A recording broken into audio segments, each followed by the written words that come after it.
No, she's still not. Oh. I thought she was down there.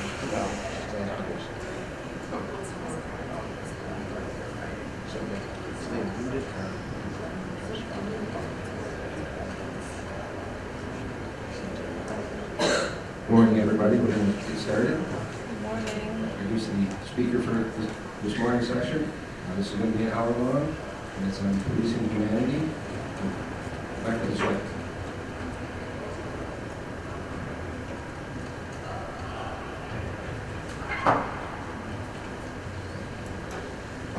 Hi. Good morning, everyone. Thank you so much for being here. I do have to provide the caveat that I am getting over a thing. Not contagious, but it's a thing. So I have some Kleenex here. Turn off my mic. And if I just sound a little congested, I apologize. And I promise I will not get within 8 or 10 feet of anyone. So I am really excited to talk about this today, and I hope that it has some bearing for you also in whatever the field you work in, but also maybe even for you personally. Just a little bit of background. I teach, generally my day gig is, I teach for SUNY Westchester.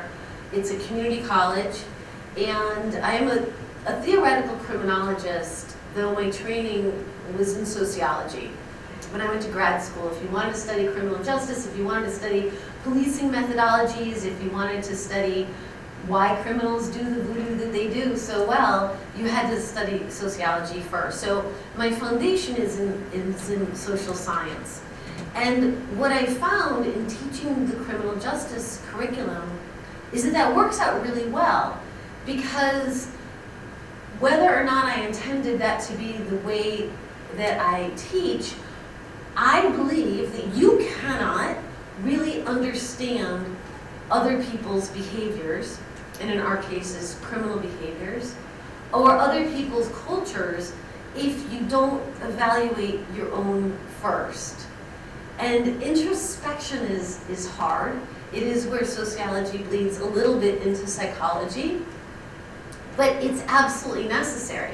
If we're going to change the culture of criminal behavior, for example, if we're going to go in and we're going to impact, hot spots or influence juvenile delinquents, we have to understand that culture for sure, but we also have to understand ourselves.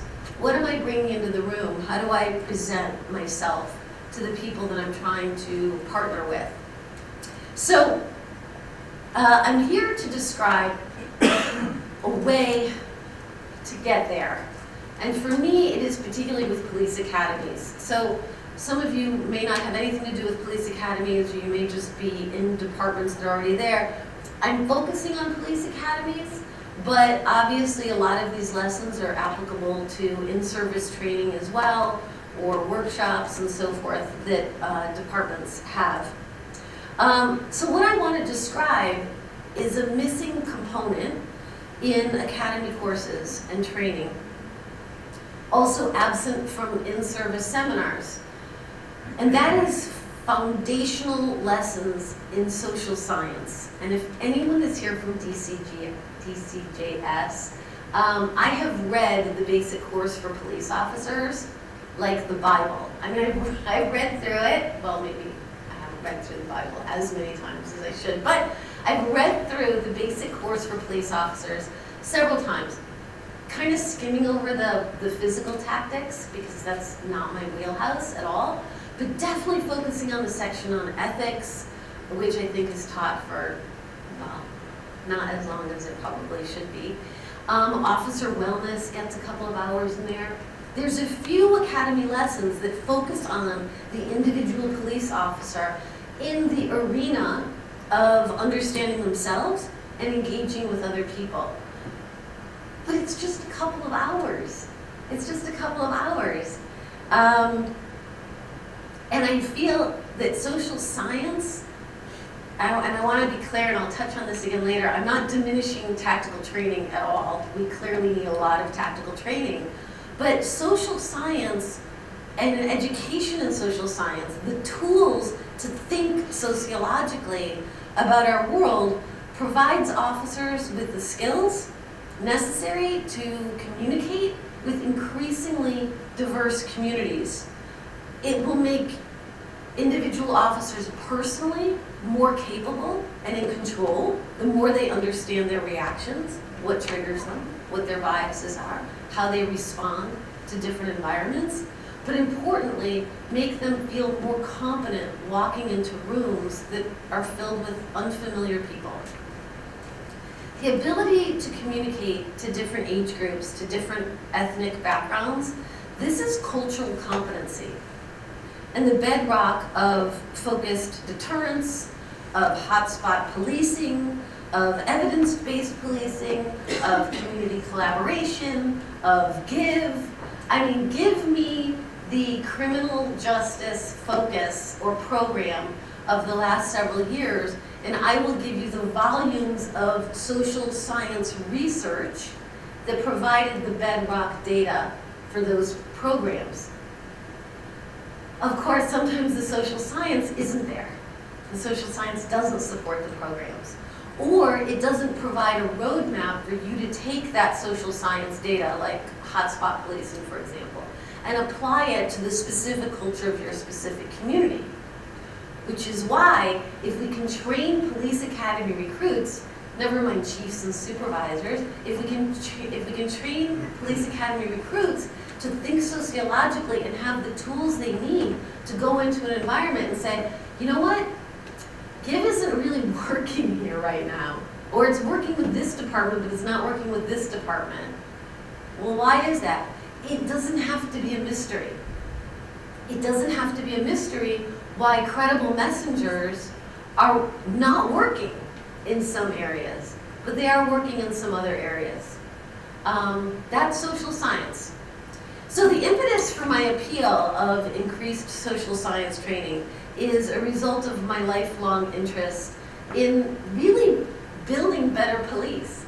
From a very early age, I've had the honor of knowing incredible police and also some not such great police. But mostly the really great police, men and women who are incredibly effective in their communities, who are disciplined, compassionate problem solvers, and community builders. And I've spent decades talking to good police and researching training methodologies in particular, and interviewing police who were accused and sometimes later found guilty of extreme misconduct. So I mentioned I'm a theoretical criminologist and a college professor, but I began my career with the New York City Police Department with the Civilian Complaint Review Board. And I was a supervisor there for many, many years. And also in the summer, because clearly I just can't relax, I don't know, I really want to find a way to do that if anyone has suggestions. In the summer, I teach classes in New York State prisons. I taught at Sullivan, I've been teaching at Shawangunk, so they're max A prisons. And I spend a fair amount of time then talking to individuals. I teach sociology and criminology in the prison, which is amazing. But I spend a lot of time talking to people who have had many, many encounters with police. And the question I've always been trying to answer is, what makes good police? What makes good police? If we can identify the characteristics and the qualities of good police, I mean, if we can say, well, you are good police. Why are you good police? Well, if we can figure that out, it shouldn't be that difficult to extrapolate that to the academy. And see, this is, and I understand that some people have an instinct. They're just naturally empathetic or compassionate or curious people, right? They just naturally can fit into different environments, for sure. They just naturally want to be of service. Well, okay, but let's keep trying to get that data. Let's keep trying to figure that out. And if it sounds like I'm looking at, insert good police officer here, and I'm looking at them as a subject, I really am. Because I think it's that important that we figure that out. So by good, I also mean police who, in the most difficult situations, default and rely on excellent training, on excellent police training. Police who are empathetic and professional, that no matter what is happening, they're not feeling the temperature rising. They're not feeling that level of anxiety rising. And obviously I'm not talking about extreme situations, right? I'm not talking about when someone's firing a gun at you. But for pretty much all other situations, which is the vast majority of police encounters, how is it that you can walk into every environment and be like, okay, I know how I'm going to deal with this. I know how I'm going to respond to this. No one's going to hear my voice raised. No one's going to see me getting tense. Well, I really believe firmly that we can train that. Also, this is not to discount, again, tactical training. I want to be clear about that. I have always been very aware that tactical training is its own subfield. So I'm not discounting people who are the great shots. We need police who are fighters. We need police who don't hesitate to bring force to the equation. But not every encounter the police have is a tactical encounter. Every encounter, every single encounter, however, is a social encounter. Every encounter requires social skills training. We can't replace tactical training. What we need to do is bolster social skills training. And what I have found is that the most effective police have specific qualities, specific characteristics. And I'm saying this because of some research that I'm working on. Good police are empathetic, they are compassionate and open-minded, but also skeptical. They're curious. Good police are social scientists. And for them, applying social science knowledge, using the tools that they have, is equally important to tactical training. And it also seems to be that the more police are formally trained in social science, to be culturally competent, to be communicative, and adept at navigating myriad social situations, the less likely they are to use force, to have to call on their tactical training. The main obstacle to including social science in academy and in-service training is that we all think we know everything we need to know. Basically, we do. We think we know how to communicate with people, because look at me communicating to you all right now, right? So clearly I'm a communicator, right? I think I know how to handle situations because I have handled situations. We think we know enough to do our jobs. But that is just our egos talking. It is a lack of humility. And I'm not saying this in a critical way, but humility, that quality, that virtue, is fundamental to the scientific method. So anyone who considers themselves a social scientist, you have to have, and I'll talk about this in another second, but curiosity for sure and empathy, but also humility. You have to be willing to say, like, I don't actually know everything about you just because I watch like 3 YouTube videos and a TED Talk. Like, you're different than I am. This is a different room than I'm used to walking in, right? For those of you who are police, you know when you were first starting, probably the first time you walked into a home and it just smelled different. It just looked different. People lived a very different way than you did. And you either did one of two things. Your response was either to be like, this is interesting, this is different. Why does it smell this way? Why are they dressed this way? Why are those things on the wall? Why are they worshiping this way? Or you were like, I'm just here to do my job, especially with the arms across the chest, right? I am putting myself into this situation rather than kind of allowing yourself to expand in that culture of that room. So it's why a lot of good training doesn't stick. I'm like many of you, I mean, maybe you're feeling this way right now in this room, but We've all been in a lot of rooms listening to training and we're like falling asleep, or it's just not sticking, like the message isn't there. And part of that is because a lot of training is just throwing seed on top of hard soil. It's not gonna stick. After a certain age, we feel that there's not a lot you can teach me about a lot of things. I've hardened myself. Again, I'm not saying this in a bad or a critical way. We've all done this. So I'm gonna go to another training and like, you're gonna tell me how I should be about this thing, or you're gonna tell me what I should think about this thing. And that's too bad. So how do we dig up our own soil just a little bit, enough, so that good information and good training can stick? And I feel that the academy is the place, because you have these sweet young recruits, like they're all gung-ho, they're so happy, they're so glad to be there, right? And that is the opportunity to ask them to start digging a little bit deeper into their own socialization, their own awareness,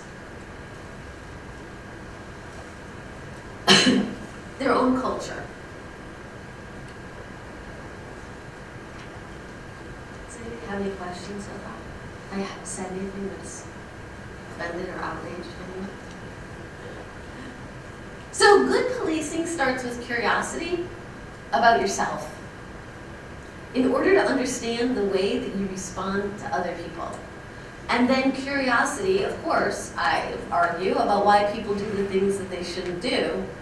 Now, some folks, and by folks, I mean police, say, well, the reason that somebody does something doesn't really matter, right? They did the bad thing, and now you just need to figure out how to catch them doing the bad thing. Or conversely, how to go in and stop them from doing the bad thing in the first place. Well, that might be job security, but it doesn't make us safer. And if you're thinking that this is about root causes, or that criminology is about the root causes, it's not. I'm one of those social scientists who is not particularly interested in root causes. The fact is that most poor people do not commit crime. Most people who grow up in bad neighborhoods do not commit crime. There's a relationship, yes, but it's not causal. It is cultural. It is cultural. Even to the extent that someone says, well, I'm a victim of circumstance, I had to commit the crime, the circumstance they're referring to is their culture. They have shifted responsibility for their actions to the larger culture, to the external forces. Culture is the operating system for humans. Family culture, neighborhood culture, police do bad things because of their agency culture, or police are not involved in proactive community outreach because of their culture. We make decisions by how we will be rewarded or punished by the culture that we prioritize. So, I mean, for most of us, it was sort of a linear path, right? We prioritized what our parents wanted us to do, our family socialization, our immediate culture, and then it became more about our peers and our friends at school, and then it became more about the people in our neighborhood and so forth. So we cannot impact criminal behavior, we can't impact any behavior if we don't know the why of it. And the why of it always threads back to culture, even for each of us. If we think about what our biases are, or what we prioritize, how we think relationships should function, how we think people should treat us, with courtesy or not with courtesy, it all comes back to our culture. Okay, so there's this story about two fish, young fish, and they're, stop me if you've heard this, and they're swimming along. You're smiling. Have you heard this? And they're swimming along? Okay, so there's these two young fish, and they're swimming along through the water, and they're talking, and this older fish comes swimming by them. And the older fish comes swimming by, going the other direction, and he's like, howdy, boys. How's the water? And one of the younger fish turns to the other guy and says, what's water? Okay, Well, here's how that will make sense. The water that we are swimming in is culture. Water is culture. Water is culture. It is the amniotic fluid that nurtures us. Each of you have been nurtured by the culture that you were raised up in. No differently than people who are engaging in criminality are immersed in a culture that rewards or punishes that behavior as well. It feeds them, it nurtures them. So the only way that we can see ourselves and others, neighborhoods, criminality, is through the lens of culture. And social science is the camera.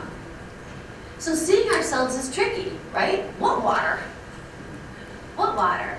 Like I am dressing this way, I wear my hair this way, I'm in this environment. All of you are sitting here like super respectfully and listening to me because of course that's what you do. Well, no, of course that's what you do because of the culture you were raised in that told you this is what is courteous to do. This is what's expected to you. This is how you should present yourself, right? Like no one is here in their jammies. That was a cultural decision. So most of us decide by age 18 or 25 or 40 that we're satisfied with what we know about ourselves. What makes me grumpy? Well, these are just my habits. Except for it extends further to good policing. Because what triggers you? What makes you respond to that person in that certain way? Introspection is necessary because if I'm satisfied by what I know about the world, I will never ask questions. It's no different than if I'm satisfied with what I know about history. Why am I going to read a book about the Civil War? I don't need to read that. How is it relevant to me? Right? How does that impact me? Except for it extends further to if you are working in Mexican communities and you think that it's not important to learn about the Virgin, then you're doing yourself a disservice. Never mind the people in the community that you're serving. If you're working in Orthodox Jewish communities, the fact that you grew up with Jesus is absolutely not sufficient to understand their priorities. But we think we do. We think we understand people's priorities. We tend to default to thinking that everyone kind of thinks like we do. We forget that that is absolutely not the case.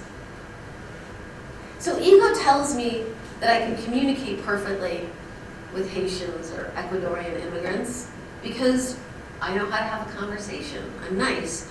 I mostly get along with people. What else is there to teach me about social interaction? And I'm presenting all of these ideas to you because they are obstacles to building better police.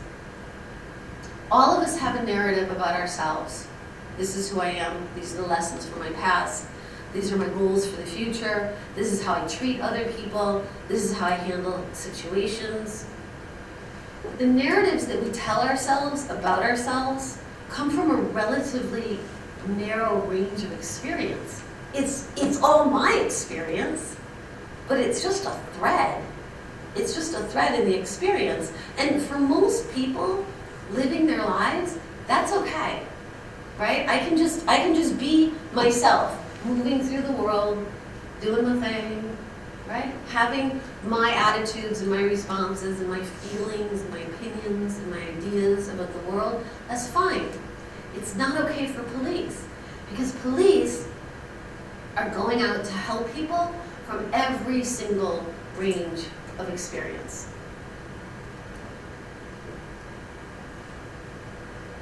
So as I mentioned, this is the foundation of thinking scientifically. I would argue that curiosity and skepticism and humility apply to, biology, geology. I mean, anytime you want to learn something about the natural world, you need to engage curiosity and skepticism and humility, but even more so for us. Because we can strategize all day long about how to change the police-community relationship, and we hear people strategizing all day long about the police-community relationship. Culture will win out every time. Every time. And the only way that you can understand culture is by engaging in these. So improving our relationships begins with simple introspection, a way of setting aside ego and a willingness to ask questions, not only of other people, but also of yourself. And if you haven't done any, introspection, investigating yourself before becoming police, then again, the academy is the time to do it. They're relatively young. We're talking about like college-age students or a little bit after, and they're looking at academy instructors. They're looking at fellow police officers as potential teachers, as mentors. I mean, if anyone remembers a great teacher throughout your life, but especially if you had a teacher in high school or in college, that really stuck.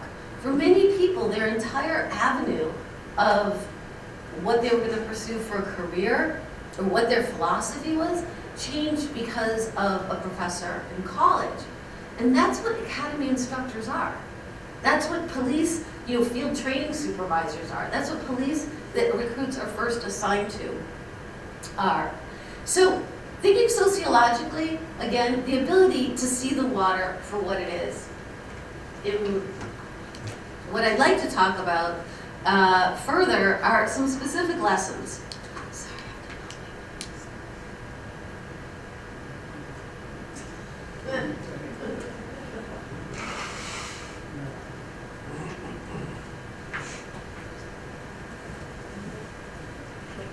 Okay, so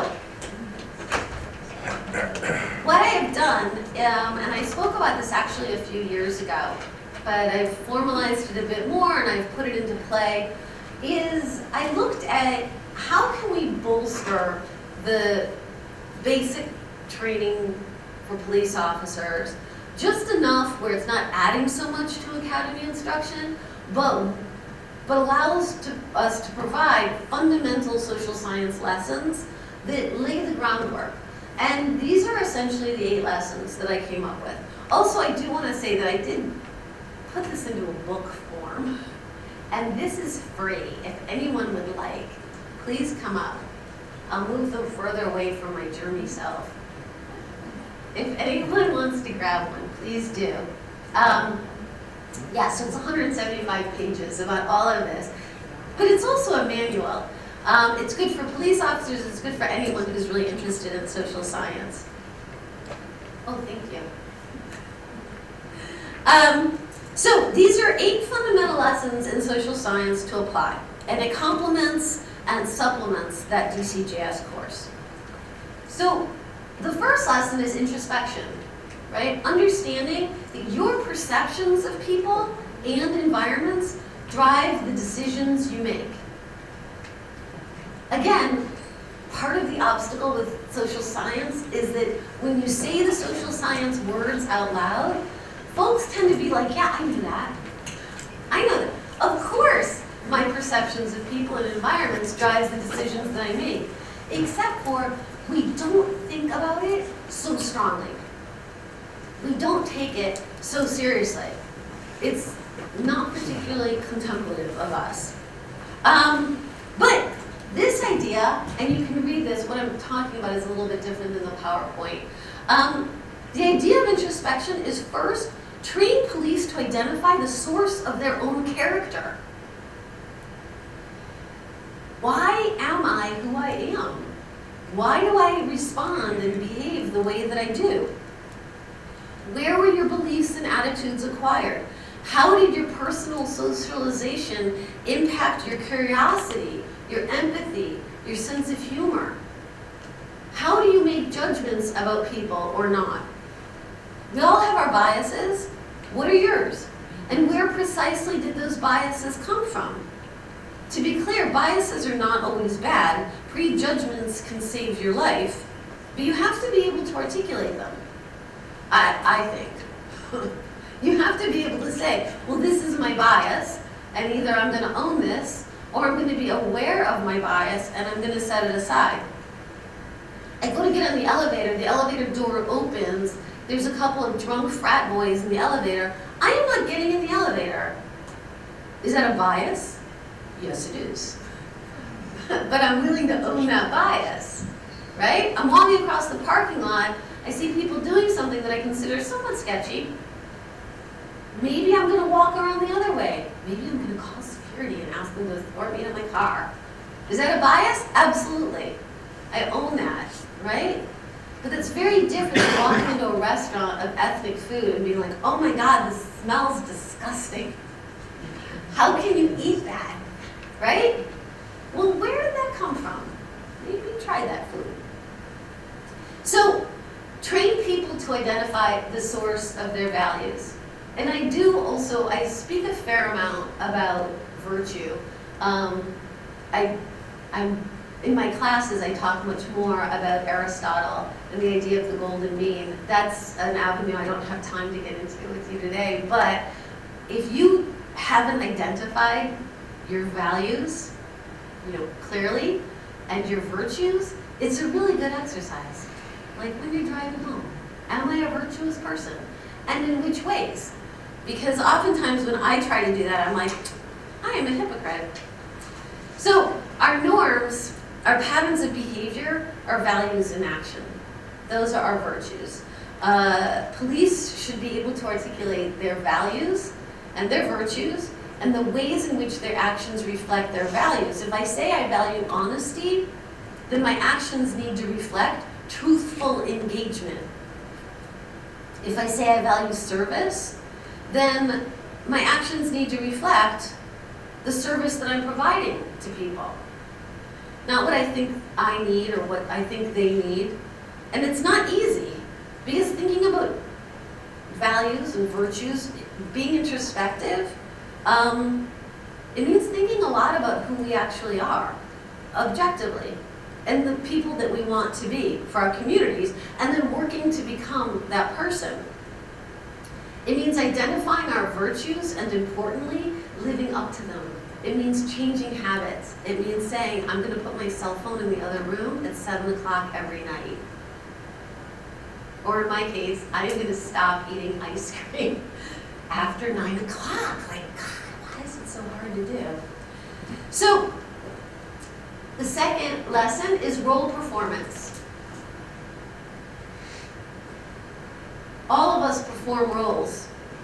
We all put on the costume and the uniform of soccer coach, or dutiful grandson helping to repair a fence, or dad helping with dinner, or police. Irving Goffman was a sociologist who wrote the most about the ways in which we play roles, and he literally wrote books about backstage performance and front stage performance and what we bring to each role and how our roles are segmented. So we perform these roles sometimes with an actual costume, with a uniform, but also with all the dialogue that we use. We speak different ways to our boss and our colleagues, to our children, to our spouses. We engage in routines every day that's about performing roles. But here's the thing. The more authentic our life, the more we really are living, eudaimonia is the Greek word for the day, eudaimonia, human flourishing, the more we are fully living our lives in the most authentic way possible, the more integrated all of our roles are. So me, speaking to you right now as a lecturer, or me as a college professor, my character is not that much different than when I'm speaking to my sons, or I'm speaking to my partner, or I'm speaking to the guy that just fixed my chimney. I mean, my costume might be a little bit different, for sure. The more authentic our life, the more your role as soccer coach overlaps with your role as police officer. The more your role of dad overlaps with your homework, overlaps with police officer. The more your role as attentive granddaughter or researcher overlaps with the role of friend. We integrate our values in being a patient coach, or a dutiful grandson, or a parent, or a partner. And we integrate those values as police into community service. But departments also have to clearly identify your role. If you look in the mirror and you see a social worker, that's not quite who we need police to be. And if the role is unclear, if the script is unclear, or I'm not able to fully integrate that script with my authentic life, then the performance is unclear. Choosing your teachers. This is one of my favorite quotes ever by Seneca. We don't get to choose our parents, yet we can choose whose children we'd like to be. This goes back to academy recruits and how they will look at their instructors as mentors, as teachers. Not everyone in a position of authority is right, and that includes mom. I'm sorry. But a lot of us figuring out who provided us with the best lessons means going back to childhood and saying, well, I love this person, but maybe not all the lessons they provided me with were the best. It is a huge hit when I'm teaching in the prison and I start my lesson on family by saying, all right, y'all, we're gonna talk shit about mom today. And then I immediately, like, no, I'm just kidding. My mom. We're gonna talk shit about my mom. Because that's where it starts, right? Introspection starts by looking at our parents with love, hope, unless they were horrible people, but generally with love, and realizing that maybe they weren't the best teachers in this respect. Maybe they were a great teacher in this respect, right? And it continues through our life, even up to including our partners now.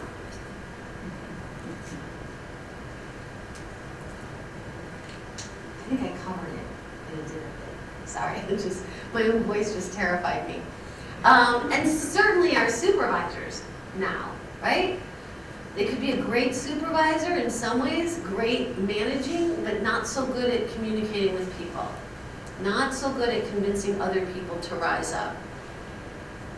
So, here's the thing.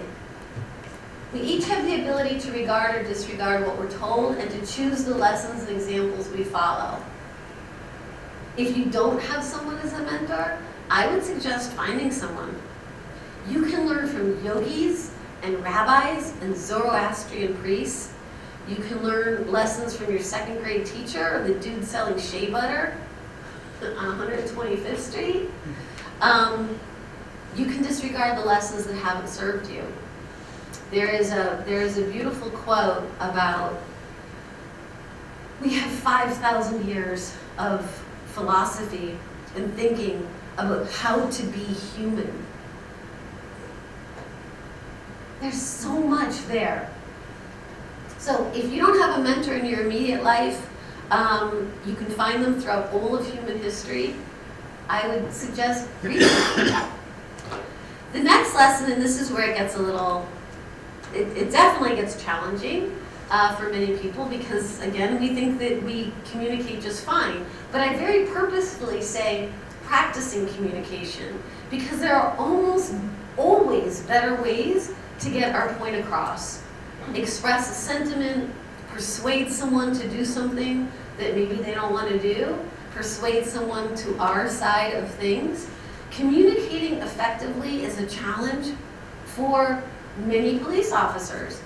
Communicating effectively is a challenge for many people. We usually just do what's familiar. We default to habits and patterns of how to communicate.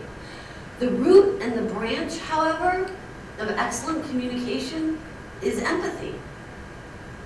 Being able to see what the other person sees and how they are hearing what you're saying. It doesn't, I mean, sometimes we don't have all the time in the world to figure out the person that we're talking to. It's why reading beforehand or studying people or having communications with people from different cultures is very helpful. Because now if I'm in a fast-moving situation, I know what you need to hear. And most of us, we're just a bundle of needs, right? We need to be heard. We want to be heard. I need you to see me. I need you to understand what I'm experiencing and what I'm going through. You're thinking that you're just going to communicate to me the way that you're communicating to your partner back at the station, or the way that you communicated with your brother or your mother. That's not me. And yet you're bringing all that to me. So to teach police recruits that active process of stepping back from their usual ways of responding and communicating with someone is incredibly helpful. If you think about putting ourselves in someone else's position, we do this. We do this with elderly people who may be hard of hearing instinctually. You're talking to someone who's older and you realize, oh wait, they have a little, and then you move a little bit closer. You speak a little bit more loudly. You speak to someone with deference, who's an authority. I'm talking to a child. What do we all do when we're talking to a child? We bend down. We get down to their level to speak to them. That is what practicing communication is. The act of bending down or holding eye contact or consciously holding your hands at your side when you're talking to someone instead of crossed. I'm sorry, but this slays me. For years, I was actually taking pictures of people who were like this. Because I'm like, what message are you trying to send? Because that's not the message I'm picking up, right? Nonverbal communication is powerful. We all know that. If anyone has a teenager, the power of the eye roll has brought grown men to hysteria. So we know this, right? We know the power of communicating non-verbally. So again, speak to police academy recruits about that.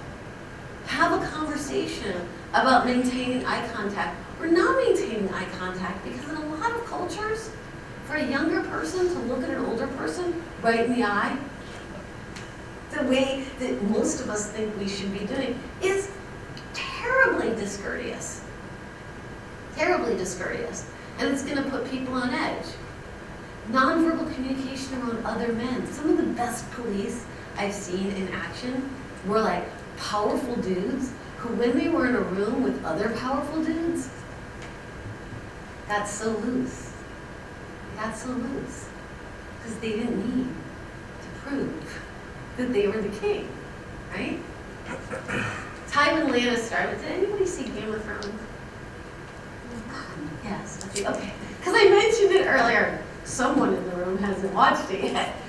But there's a great line of Tywin Lannister. If you have to tell people you're the king, you're not the king, right? And a lot of that comes across through communication also. Not to say there's not a time and a place. To be the big guy, there has to be only one alpha in the room, but how do you get that message across? And listening, of course. Wow, 2 ears, 1 mouth. Just stop thinking of what you'll say next when we communicate. Sometimes we need to just nod, right? So communication also, it's not just about painting a picture for someone. It's often transmitting a feeling. Listening and body language are effective ways to get there. Explaining criminality. I spend 15 weeks sketching an outline of criminological theories for my Intro to Crim students. But I do believe that an outline can be presented in an hour. I'm talking about Police Academy hour, not this hour. Here I'm going to try to do it in like 30 seconds.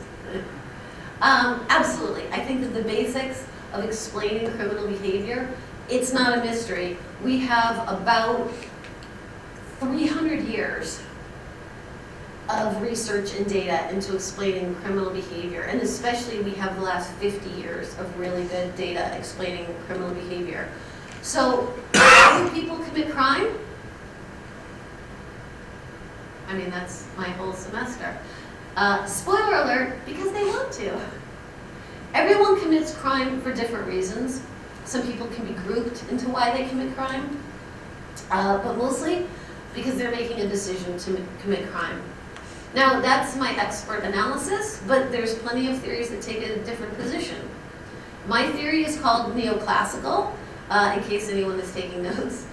But so that if one lives in a culture that supports self-interest over shared goals and norms, you get crime. The pin, in my view, Chartier's pin that he references, the pin, in my view, is self-interest. And understanding the PIN can save a great deal of time and effort in terms of determining motive, and importantly, in reducing crime in specific areas. And for some theorists, the PIN is biology. It's very controversial, but we have a lot to learn from genetics. I'm putting in a plug here because for years, the American Criminological Association, they would not allow the biopsycho-social criminologists a room. It was like, we are not going to talk about biology. But now they have a room, and they have because they brought enough biologists and geneticists on board that if you're a practicing criminologist, you really have to look at genetics. To be clear, no one is born a criminal. Crime is a social construct. That's the vow we take when they allow us to teach criminology. Crime is a social construct. No one is born a criminal. But what we are finding increasingly is that there are certain genetic attributes that may make it more likely that you will engage in certain behaviors, like risk-taking, some things about lack of empathy. But it's very difficult to get a hold of that research now. Seriously, it's like the dark web. So, and for some other theorists, it's the social disorganization of a community, the lack of positive role models. In academia, it is not popular right now to talk about absent fathers or dysfunctional families, and that's a problem. We're just having a bit of an academic political moment where it's like, don't talk about it. But I think I'm hopeful that that will come back around because that data is really, really important. So for police, understanding the culture, whether it's family or religion or neighborhood, will help enormously in reducing crime. I'd argue that that's actually the only way to reduce crime, but that is a much longer topic. Up here, I just put the main 3 points of theories followed in 3 perspectives. Doing justice. We talk a lot about justice, but what does it really mean to you?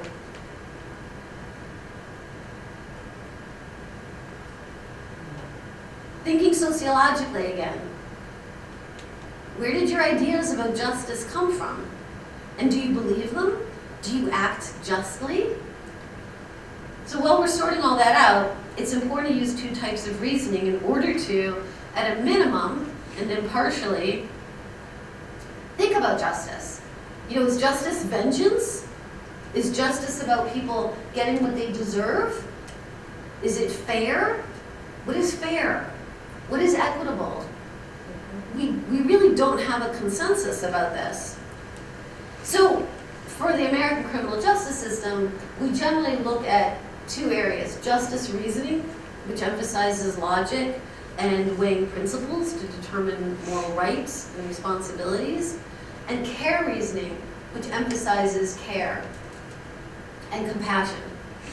So again, for academy recruits who are like, have a gun and a badge, go do justice, they need to spend some time thinking about what that means, what that means for them personally, and if what that means for them personally counters what police policy is.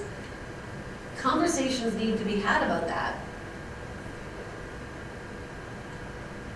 Applying skepticism. I actually teach an entire class on research methods in criminal justice, and I call it calling bullshit. Because that's where we're at. We think that we have access to the raw data of the human experience, the truth with a capital T, and what we have is a lot of information and not so much knowledge. And connecting the dots, this is what social scientists are desperate to do, to connect the dots. It's difficult. It's difficult for a variety of reasons, not least of which there's only so much information our brains can handle. I mean that biologically, truly. Our brains weren't built for the rapid technological advances that we are all experiencing that reorganize our social interactions every day. The sheer volume of propaganda requires extra vigilance. And that is important for police And to be clear, when I'm referring to propaganda, I'm referring in the old Soviet sense of propaganda. I'm referring to the fire hose of information and data that we get that is increasingly curated to our narrow perspectives, right? And if we're not thinking about it critically, if we don't have the opportunity to examine or dig a little bit deeper, it's propaganda, and it throws us. It throws our way of thinking. So usually what we do is we take some data, often what aligns already with our preconceived ideas, and we ignore others. This is the black box.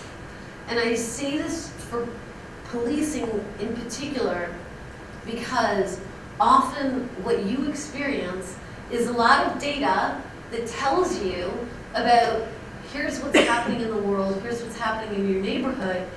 It goes into this black box where it's evaluated. Well, here's how we're going to impact it, and then you get results.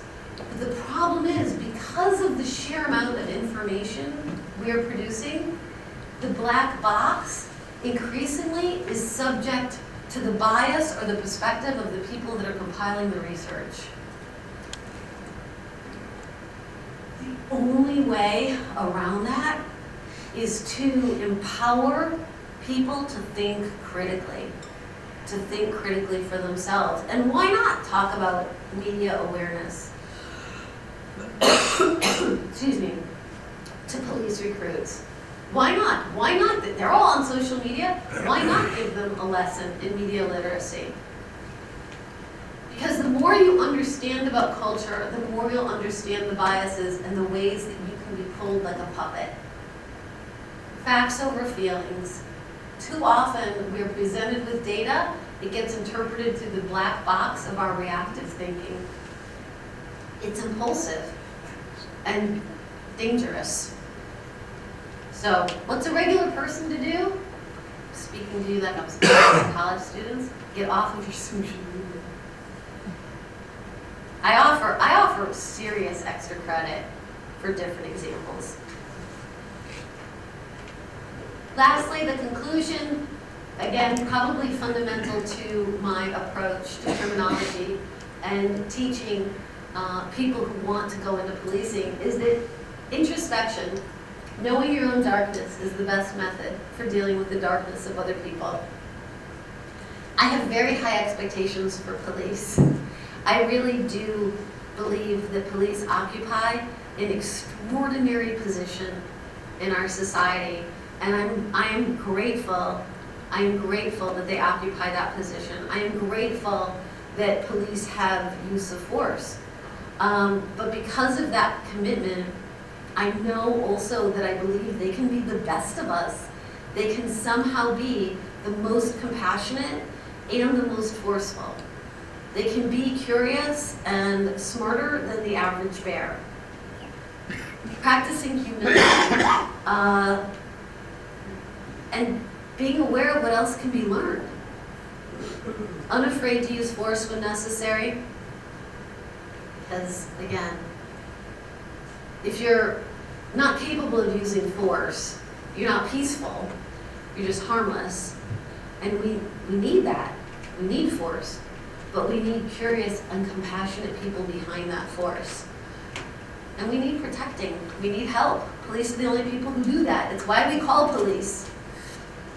So, again, while the dog chases the stick, the lion looks to see who threw the stick. The real guardians, the real protectors of our community, the people who are the real collaborators, are going to be curious enough to follow that stick. What is the data that's moving through our departments? So you need to bring a lot to the table. We need to ask recruits to bring a lot to the table to meet these infinite range of personalities.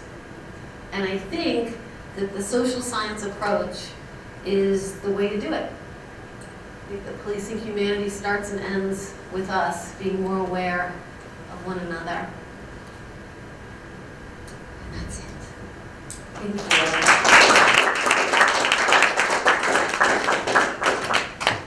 Does anyone have questions? We have a few more minutes. What was the name of the book? Oh, you know, I actually there's an Amazon code on a scan. I'll go grab it. A QR code. If you put your phone to the QR code, you know how to do that. A couple of years when I spoke, thank you. I used Mentimeter. I don't know if you guys have seen it. If anyone teaches in the academy, I love Mentimeter. It's anonymous polling. You do it through your phone. It's really cool. Love it for my classes. It's a great way to get like anonymous opinions. You know, people are shy. And I had a QR code, and I'm handing it out at the beginning of the meeting, and like half of the people were like, "What is this? I don't know what this is." I'm like, "Come on, didn't we all go out to eat during COVID? We've all seen QR codes." Anyway, it's here if anyone wants it. Are there any other questions about this? If you go to the QR code, it'll bring you to Amazon, where the book lives for $11. Yes, ma'am. So I know academy formats are paramilitaristic, and like you're not really taught to have like your own sense of identity, especially like the first few weeks when it's like just pure drill sergeant phase. Do you see that as a barrier to the introspection and like really the self-reflection portion of your curriculum? Yeah. I think our ideas about that, I mean, that's a fantastic question because it actually is the barrier, right? But that comes back to how we want academies to be. And again, knowing yourself should never distract from being great police. Thucydides said a couple 100,000 years ago, a society that separates its scholars from its warriors will have thinkers who don't know how to fight and fighters who don't know how to think. And we don't want that. I mean, maybe we want that in our SEAL teams for sure, right? But police are different. Police are amongst us and they are separate from us. So I feel for me, and I found police academies that are very receptive. You know, I'm down in Westchester, and I'm over with the Westchester County Police Academy a lot, and their administration is super receptive to this. I've gone and I've lectured before. I'm going again in the winter to do a series of talks. So it's really about the supervision, you know, and the management. And, you know, you bring up a good point. Maybe it's one of those things where they need to feel that, well, initially, you know, the first 4 weeks are going to be like just, yes, ma'am, no, ma'am, you know, all of that. And then move it more into the lessons. But yeah, I think it's an obstacle only because they have made it an obstacle. Sir.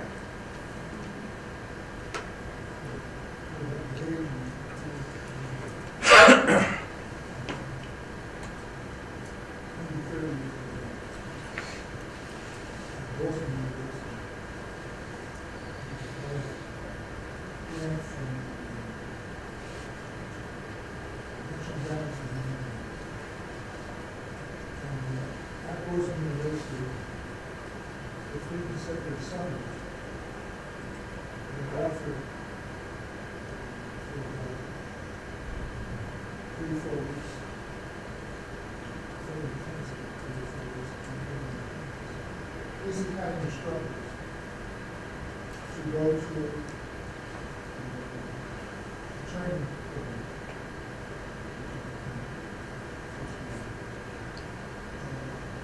To instill the humanities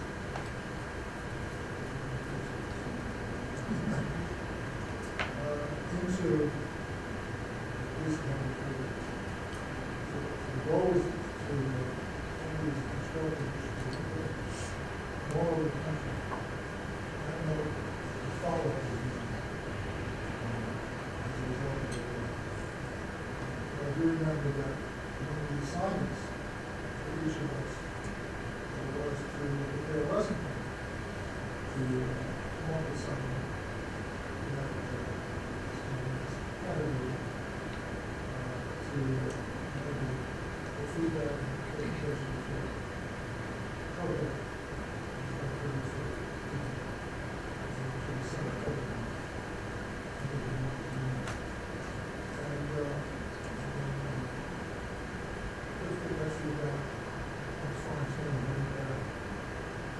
what inspector is. One of the first ones that we done, that was a month. I wonder, you know, we're way out there, the big fluorescent cops in there.